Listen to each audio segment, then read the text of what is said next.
नमस्कार मित्रांनो, सुस्वागतम. लक्ष्मीच्या पावलांनी या मालिकेच्या महा एपिसोडच्या पार्ट 1 भागामध्ये आता बघूयात की कला आणि अद्वैत जेवण झाल्यानंतर आतमध्ये येतात. कला येते तेव्हा अद्वैत लगेच तिला विचारतो की काय मग कसे वाटले, लाज वाटली का? तेव्हा कला ही आरशासमोर असते आणि अद्वैतला विचारते की लाज आणि कसली लाज? तेव्हा अद्वैत म्हणतो आणि कसली लाज वाटते हे तुला पटत नाही? अगं याला म्हणतात की ओव्हर कॉन्फिडन्स. त्यावर कला म्हणते की अरे जरा नीट बोलशील का? तेव्हा अद्वैत म्हणतो की अगं काय बोलू? अगं त्यावेळेस तर तू माझ्या ब्रेकफास्ट मध्ये तिखट जास्त घातले आणि आज तर घास भरवताने मिरचीचा जास्त घास तू मला भरवला आणि काय तोंड वर करून मलाच विचारते की काय कसली लाज? आणि जाऊन दे, मी सुद्धा कोणाकडून काय अपेक्षा ठेवतो? त्यावर कला म्हणते की अरे काय म्हणालास? तुला लाज वाटत नाही का? नाही, मला कसलीही लाज नाही वाटत, उलट तुला लाज वाटायला हवी होती. अरे मिठाचा घास भरवताने. तशीच मला सुद्धा लाज नाही वाटली की तुला मिरचीचा ठेचा भरवताने. अरे अद्वैत चांदेकर, अद्वैत आणि कला यामध्ये परत ममाचे भांडण सुरू होते. तेव्हा कला ही मोठ्या ॲटिट्यूड मध्ये म्हणते की लाज वाटली का आणि का वाटली नाही याची मात्र तू अपेक्षा करूच नकोस. आणि अपेक्षा मात्र आपण आपल्या माणसांकडून करत असतो आणि त्यात तसत आपले काही नातं नाहीच. त्यामुळे कशाला ही अपेक्षा बिपेक्षा, अरे सोडून दे, कशाला तू तितका विचार करतोस? तेव्हा कला कपाटातून काही बॉक्स घेते आणि खाली ती बॉक्स घेऊन बसते. काहीतरी तिचं काम सुरू होतं, परंतु अद्वैत मात्र तिच्याकडे बघून विचार करतो आणि मनात म्हणतो अच्छा, म्हणजे आता ही येथे बसली म्हणजे हिचं काहीतरी नक्की काम हिने येथे सुरू केले असणार. तेव्हा अद्वैत लगेच उठतो आणि कलाला म्हणतो की काय ग, येथून उठ, येथे बसू नको. कला मात्र त्याला थोडासाही भाव देत नाही आणि तो नक्की तिच्याशी बोलतो असे ती दाखवत नाही. तेव्हा अद्वैत वैतागतो. अद्वैत म्हणतो की अगं खरे मी तुझ्याशी बोलतो आणि जर तू अशी मध्ये बसली तर मी रूम मध्ये ये जा कशी करणार? माझी जागा का अडवली तूस? कला म्हणते की चांदेकर हे बघ, बेडच्या त्या बाजूने उतर, तू इकडून उतरू नकोस, तिकडून तू बाहेर जाऊ शकतो. तेव्हा अद्वैत म्हणतो की तुला बाउंड्री लाईन दिसत नाही? ती तुझी हद्द आहे, मग तेथून मी कशाला उतरू? चल उठ, येथून उठ. कला काही हट्टी ऐकायला तयार नसते. कला म्हणते की हे बघ, जोपर्यंत माझं येथून काही हे काम उरकत नाही तोपर्यंत मात्र मी नाही उठणार. तुला जे करायचे असेल ते तू करू शकतो. त्यानंतर सर्वांचे जेवण झाल्यानंतर रजनी ही डायनिंग टेबलवरील जे सर्व ताट वगैरे डिश उचलत असते तेव्हा तेथे काजल येते. काजल म्हणते की अहो रजनी मॅम, मी काय मदत करू शकते तुम्हाला? तेव्हा लगेच रजनी म्हणते की नाही ग, काहीच नको ग, जरा तू हॉलमध्ये बस सर्वांसोबत आणि गप्पा कर. तेवढे तेथे सोहम येतो. सोहम म्हणतो की अगं आई, ती म्हणतेस ना, मग दे ना एखादं काहीतरी काम, तेवढीच तिला सवय होईल. तेव्हा रजनी म्हणते की अरे सोहम काय तू? त्यावर काजल म्हणते की अरे मित्रा, मी तर कॅफेमध्ये काम करते, हे तर असे काम कायमच माझ्या दररोजच्या सवयीच आहे आणि उलट इतर कुणापेक्षा आपला स्पीड अगदी एकदम सुपर फास्ट आहे. तेव्हा मात्र रजनीला खूप हसायला येतं. रजनी म्हणते की हो का, अगं बरं. तेव्हा रजनी ते सर्व भांडे उचलते आणि किचन मध्ये घेऊन जाते. त्यावर लगेच सोहम हा काजलला हळूच म्हणतो की अहो बावळट, अगं मी म्हणायचं आपण नाही. तेव्हा काजल म्हणते की हो मी, आणि सॉरी भावा. सोहमला राग येतो. सोहम म्हणतो की भावा नाही मित्र. तेव्हा काजल म्हणते की हो हो मित्रा आणि राहीन लक्षात. तेव्हा सोहम आणि काजल पुन्हा रजनीजवळ किचन मध्ये येतात. तर काजल पुन्हा रजनीला विचारते की सांगा ना मॅम, काय काम करू शकते मी? तेव्हा रजनी मात्र हसून विचारते की बरं बाई, काय काय येते तुला सांग. तेव्हा काजल परत म्हणायला सुरुवात करते की तसं तर आपल्याला, परंतु सोहम तिच्यावर डोळे असे वटारतो. तेव्हा काजल पुन्हा म्हणते की मला सर्व काही येतं, परंतु स्वयंपाक मात्र नाही जमत, पण आवराआवरी साफसफाई हे सर्व काही जमतं. त्यावर लगेच सोहम म्हणून जातो की अगं आई, तेवढं तर हिला जमलंच पाहिजे. तेव्हा रजनी विचारते की अरे म्हणजे काय? तर लगेच सोहम म्हणतो की आई, अगं तुला हिचं सिक्रेट माहिती आहे का? अगं संगीता काकी हिच्यासाठी मुलं बघतात, सॉलिड शोधाशोध हिच्या घरी सुरू आहे. त्यावर रजनी म्हणते की हो का, अरे तरीच मग संगीता काकी या विषयावर बोलत होत्या, आमच्या दोघींचं बोलणं सुद्धा झाले होते. काजल लगेच म्हणते की काय हो? तर रजनी म्हणते की अगं हो. त्यावर सोहम म्हणतो संगीता काकी हिच्यासाठी नॉर्मल मुलगा शोधतात, परंतु हिच्या डिमांड्स मात्र इतक्या वेगळ्या, डॉक्टर हवा, इंजिनियर हवा. तेव्हा काजलला सोहमचा राग येतो आणि ती थोडीशी रागातच म्हणते की काय रे, मी कधी म्हंटले तुला की मला डॉक्टर किंवा इंजिनियर हवा? उगाच काही तू बोलू नकोस. त्यावर रजनीचे लक्ष जाते. रजनी म्हणते की अगं असे काय करतेस? तुला तुझा जोडीदार कसा हवा आहे यावर जर तुझं काहीतरी मत असेल तर ते सुद्धा चांगलंच आहे. मी तर सोहमला सुद्धा तेच सांग, तुला कशी मुलगी हवी आहे ते मला सांग. तेव्हा काजल लगेच म्हणते की ओ, म्हणजे विचारायची आता तर काही गरज नाही, कारण त्याने तर त्याला हवी तशी मुलगी शोधली सुद्धा. त्यावर रजनीला शॉक बसतो. रजनी म्हणते की काय? सोहम तर रागाने काजलकडे बघत असतो. तेव्हा काजल म्हणते की तुम्हाला सून कशी हवी हे सुद्धा तुम्हाला त्याला विचारायची गरज नाही. तेव्हा रजनी म्हणते की खरं का काय, आणि काजलच्या हाताला धरते आणि चल बरं तू तिकडे चल म्हणून ती घेऊन जाते आणि तेथे डायनिंग टेबलवर तिला बसवते आणि ती सुद्धा एका खुर्चीवर बसून काजलला सर्व काही विचारण्याचा प्रयत्न करते. सोहम आई अगं काही नाही असे करत असतो, परंतु रजनी मात्र सोहमचं एकही ऐकून न घेता आणि शांत राहायला सांगून काजलला विचारते की अगं ती मुलगी राहते कुठे, काय करते, पण सगळ्यात अगोदर मला तिचं नाव सांग. त्यावर काजल म्हणते की हो मला तर तिचं नाव माहिती नाही, परंतु हा मात्र तिला माझी शोना असे बोलतो. सोहम म्हणतो की काय? तेव्हा रजनी ही सोहमकडे बघत असते तर काजल पुन्हा पुढे म्हणते की हा तर मला हे पण सांगत होता की तो लवकरच त्या मुलीशी लग्न सुद्धा करणार आहे. तेव्हा रजनी लगेच म्हणते की सोहम. तेव्हा सोहम म्हणतो की आई अगं काही पण बोलते, असे काहीच नाही, आणि जर काही असते तर मी तुला अगोदर सांगितले नसते का? तेव्हा मात्र काजलला खूप गोड असं गालातल्या गालात हसायला येत असतं. खरंच आई ही काही पण बोलते असे सोहम म्हणतो. तर काजल म्हणते की असे कसे मी काही बोलेल, म्हणजे तू माझ्याबद्दल कसं सांगत होता आणि आता स्वतःवर वेळ आली तर कसं खोटं बोलतोस. तेव्हा सोहम म्हणतो की तू माझ्या आईला सांगते म्हणून तिला खुणावतो.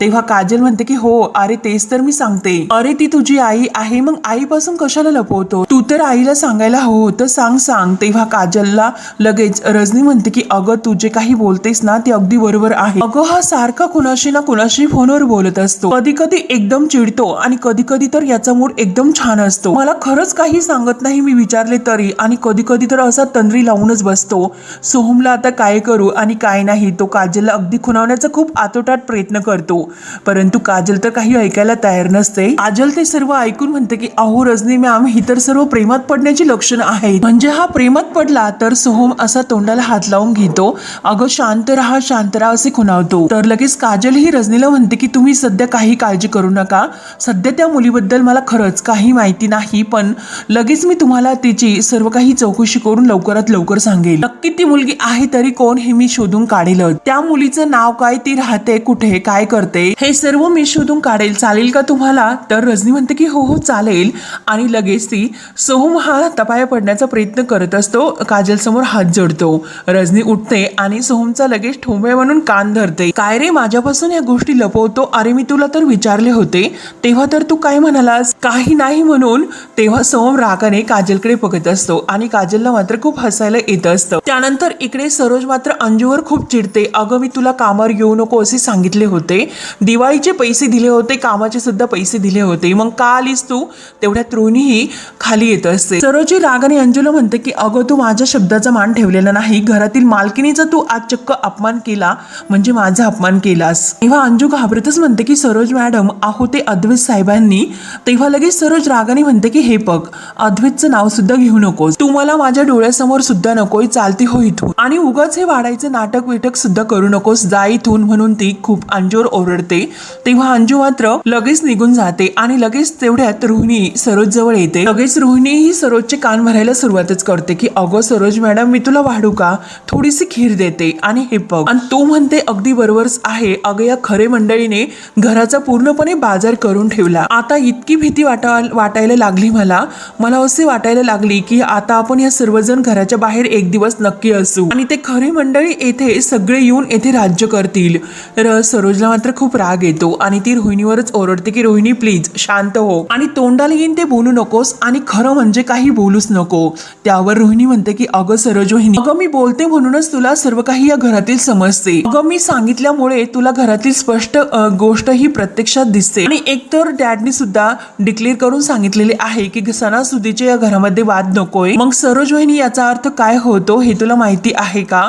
अगं म्हणजे घरातील बायकांनी सर्वांनी गप्प बसायचे आणि या घरात मात्र जे काही खरे बायका करतील ना ते चुपचाप ऐकून घ्यायचं. त्यामुळे अगं सरोज वहिनी मी तुला खरंच समजावते की अगं मी सुद्धा या घरची मुलगी आहे, मग मी काय तू काय, खरंच आपली या घरामध्ये काही एक किंमत नाही. आणि बरं असो आज तर लक्ष्मीपूजन आहे, मग बघूयात की आजची लक्ष्मी पूजनाची पूजा कोण करतो. तेव्हा सरोज मात्र रागाने म्हणते की अगं मी तर करणार, तू दुसरे कोणाचे नाव घेते ग? तेव्हा रोहिणी म्हणते की अगं सरोज वहिनी तुझं एकदम बरोबर आहे, आणि मला सांग की जे काही तू आतापर्यंत या घरात केले मग एका वर्षामध्ये त्या या घरात ते काहीच घडले नाही का? याचा जरा विचार कर.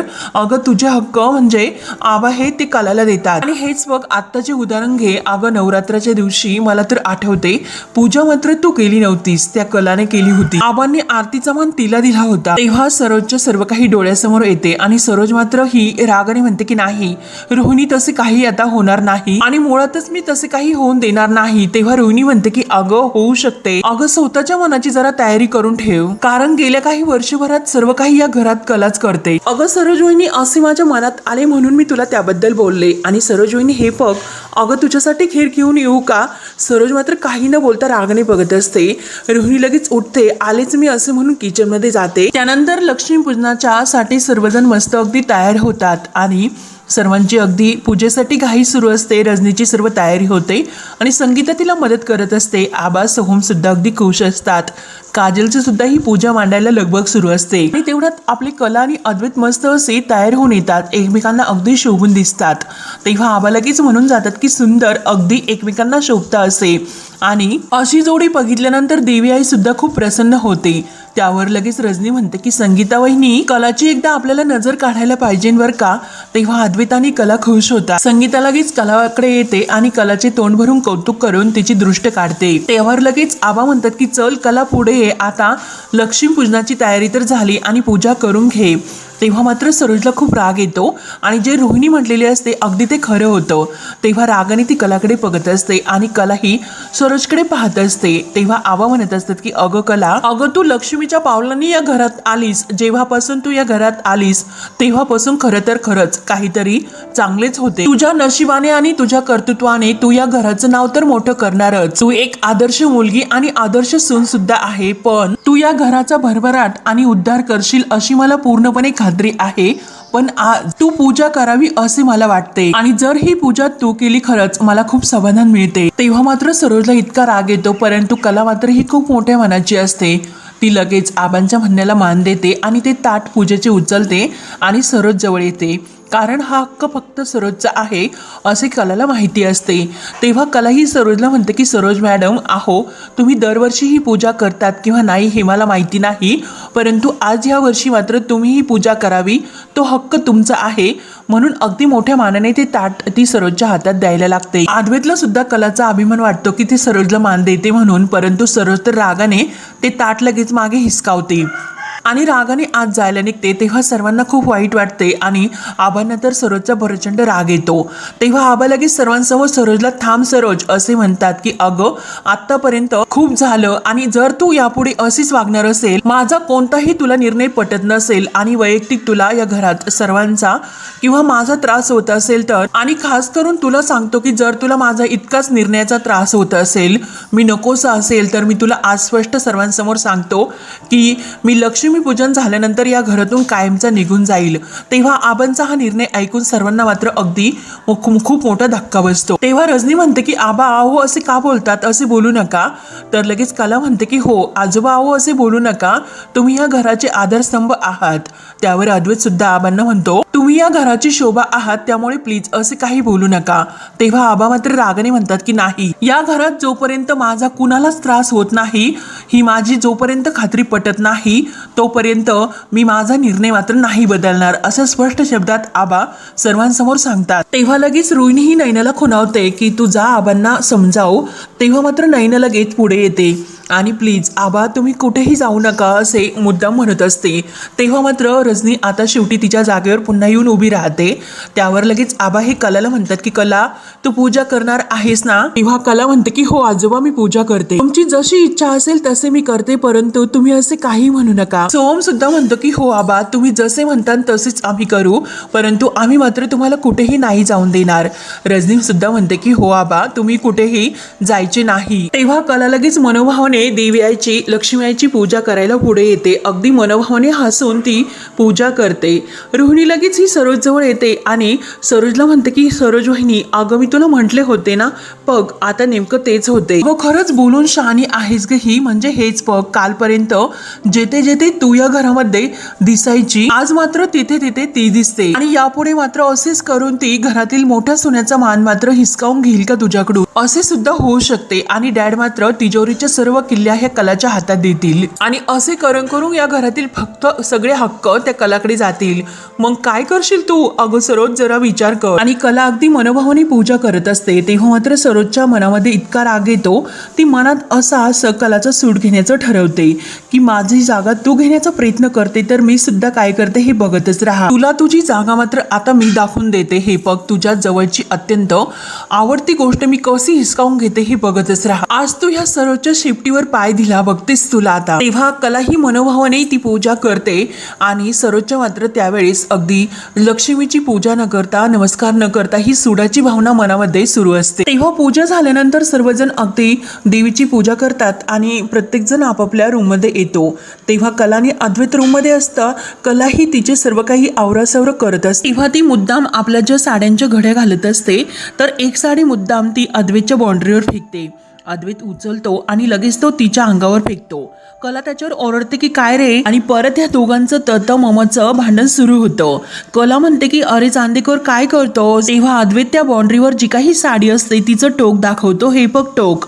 कला म्हणते की काय रे टोक? तुझ्या या साडीच्या टोकाने सुद्धा बाउंड्री लाईन पास करायची नाही, सरक तिकडे. तेव्हा कला रागाने बघत असते आणि आपली साडी झटकत असते. तेव्हा अद्वैत तिला विचारतो की काय ग, काय झाले? कला मात्र रागाने त्याच्याकडे बघत मनात विचार कर की जरा हा जास्तच करतो, अति करतो, परंतु हे दाखवण्याची वेळ मात्र आता आलेली आहे. तेव्हा कला लगेच टेबलच्या ड्रॉवर जवळ जाते आणि त्यातून एक दोरी काढते आणि ती दोरी मधोमध अशी बाउंड्री लाईन मध्ये बांधण्यासाठी ती सुरुवात करते.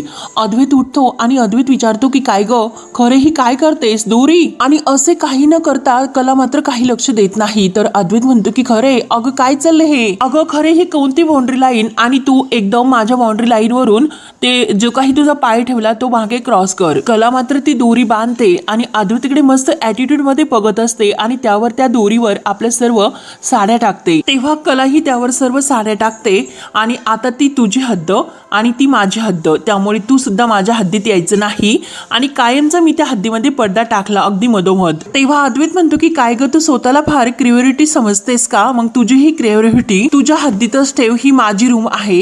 तेव्हा कला म्हणते की मी काही ऐकणार नाही. तर अद्वैत म्हणतो की हे बघ, ही माझी खोली आहे, माझी रूम आहे, ही माझ्या रूम मध्ये असले काही चालणार नाही, काढून टाकते. तेव्हा कला म्हणते की नाही काढणार. तर अद्वैत पुन्हा चिडून म्हणतो की हे बघ, ही खोली माझी आहे, इलिगल एन्क्रोचमेंट असे आहे. तेव्हा कला म्हणते की हे बघ, कोण इगल आहे आणि कोण कर्कुच आहे हे काळच ठरवे. तेव्हा अद्वैत तिला म्हणतो की काय ग, किती फालतू जोक मारतेस? तर अद्वैत म्हणतो की अगं, इलिगल एन्क्रोचमेंट म्हणजे अतिक्रमण. या खोलीच्या मालकाच्या परवानगीशिवाय तू असले काही नाही करू शकत. तेव्हा कला जोरात त्याच्या डोक्यात मारते. तेव्हा अद्वैत जोरात आई ग असे ओरडतो. कला म्हणते की हे बघ चांदेकर, हे बघ, कुठलीही तुझी गोष्ट माझ्या हद्दीत आलेली जशीच तशी परत जाईल ही मी काही गॅरंटी देत नाही. तुला तुझं डोकं प्रिय आहे ना, त्यामुळे घे मागे, परत मात्र ते डोकं माझ्या हद्दीत आणू नकोस. तेव्हा अद्वैतला खूप चिड येते. खरंच तू किती इरिटेटिंग आहे ग. तेव्हा कला लगेच सर्वत्र ती साडी पसरवते. अद्वैतचं तोंड सुद्धा ती तिच्याकडे दिसून देत नाही. तर अद्वैत इतका चिडतो की शी, अगं अगदी तंबूत झोपल्यासारखं वाटेल, पटकन ही तुझी घाणेरडी साडी आहे ती बाजूला कर आणि मला सॉरी म्हण, चल लवकर. कला मनात म्हणते की मी आणि तुला सॉरी म्हणेल असे कधीही शक्य नाही. अद्वैत लगेच 1 2 3 असे अंक मोजायला सुरुवात करतो. तर कला ही काही डिमांड न देता लगेच आपल्या साड्यांच्या ज्या घड्या घातलेल्या असतात त्या उचलते आणि आपल्या कपाटात ठेवायला येते. अद्वैत म्हणतो की काय आलीस माझ्या हद्दीत तू? तेव्हा कला काही त्याला म्हणजे लक्ष देत नाही आणि जोरात ते साडे ठेवते आणि कपाट जरा दार लावताना जोरात आदळते. अद्वैत तिला म्हणतो की हळूच, जरा हळूच, हे कपाट माझं आहे, दुसऱ्यांच्या वस्तूची काळजी नीट घ्यायला शिक. अगं हे बेड सुद्धा माझं आहे आणि ह्या घरातील प्रत्येक वस्तू, अगं मी फक्त तुला या रूम मध्ये राहून देतो, मग मी तुझ्यावर उपकार करतो असे तू समज. आणि मी तुला हा काही हक्क दिलेला आहे त्याचा जर तू गैरवापर केला तर माझ्या इतके वाईट कोणी नसेल. तेव्हा तो परत ते जे काही दोरीवर साड्या टाकलेले असतात तर ते रागाने काढायला घेतो. कला ही त्याच्यावर जोरात ओरडते की चांदेकर, माझ्या साडीला तू हात लावू नकोस. मला मान्य आहे ही खोली, ही जमीन, हे सर्व काही तुझं मालकी हक्काचं आहे, परंतु ती साडी मात्र माझी आहे आणि जर तू माझ्या साडीला हात लावला तर माझे इतकं वाईट कोणी नसेल. अद्वैत म्हणतो की काय गो, लगेच माझं वाक्य कॉपी करते ना, चल आता ही साडी लवकर काढून घे. तर कला ही ऐकायला तयार नसते. कला म्हणते की नाही काढणार, फक्त 2 दिवस थांब. तर अद्वैत म्हणतो की काय फक्त 2च दिवस ठेवणार का? तर कला म्हणते की नाही, अरे सवय होईल तोपर्यंत तुला. आणि काही न भाव देता कला लगेच आपल्या अंथरुणात जाते आणि मस्त झोपते. अद्वैत मात्र त्या साडीकडे बघून इतका चिडतो आणि परत काही नाईलाजाने तो शेवटी झोपतो. त्यानंतर इकडे सरोज माग एका बिल्डरला फोन लावते आणि माझं तुमच्याकडे एक महत्त्वाचं काम आहे म्हणून मी तुम्हाला कॉल केला होता. तेव्हा तो बिल्डर म्हणतो, बोला ना काय काम होतं मॅडम. तेव्हा लगेच सरोज म्हणते की मार्केट जवळ जी जागा आहे ना ती प्रत्येक जागा आपल्याला विकत घ्यायची. जशी म्हणताल तशी किंमत मी द्यायला तयार आहे. काम मात्र चोख व्हायला हवं, पण या सगळ्यात मात्र माझं नाव कुठेही येता कामा नये. तेव्हा तो बिल्डर म्हणतो की ठीक आहे मॅडम, तुम्ही काही काळजी करू नका, काम झाले की मी लगेच तुम्हाला कळवतो. तेव्हा सरोज त्या माणसाला सांगत असते की त्या एरियामधील एखादं जरी दुकान राहिलं तरी सुद्धा चालेल, परंतु जगदंबा भांडार नावाचं जे दुकान आहे ना ते त्या एरियामधून उठवलंच गेलं पाहिजे. आणि ते काम करण्यासाठी तुम्ही कुठल्याही थराला जाऊ शकता, गुंड पाठवू शकता, मारझोड करू शकता, काही करू शकता, गुंडागिरी सुद्धा दाखवा, परंतु जगदंबा भांडार ना जे काही दुकान आहे हे दुकान मात्र ते एरियातून उठवलं गेलंच पाहिजे. तेव्हा तो बिल्डर गुंड म्हणतो की जगदंबा भांडार ठीक आहे मॅडम, तुम्ही काही काळजी करू नका, काम अगदी चोख होईल. तेव्हा सरोज म्हणते की गुड आणि फोन कट करते. तेव्हा मात्र आता सरोजने स्वतःच्याच पायाने स्वतः हा टेन्शन ओढून घेतलेले असते. त्यानंतर इकडे सकाळ होते तर कलाला जाग येते. कला उठून बसते तर पाहते तर काय अद्वैतचा हात तिच्या हद्दीत आलेला असतो. तेव्हा कला त्या हाताकडे बघत म्हणते मनात की अरे चांद्या, काल तर खूप ॲटिट्यूड दाखवत होता, आगाऊपणा करत होता, मग आता बघ मी कशी तुझ्या हाताची वाट लावते आणि थांब मी जरा तुला वठणीवरच आणते. असे बोलून ती लगेच कोलगेटची जी टूप असते ती घेते आणि अद्वैतच्या हातावर टाकते. आता बघ कसा उठल्यानंतर उड्या मारशील की काय हे. आणि कला मस्त आपले कपडे घेते आणि बाथरूममध्ये निघून जाते. तेव्हा आता पुढे काय काय होत राहणार हे एपिसोडच्या पार्ट 2 भागामध्ये बघूयात. धन्यवाद.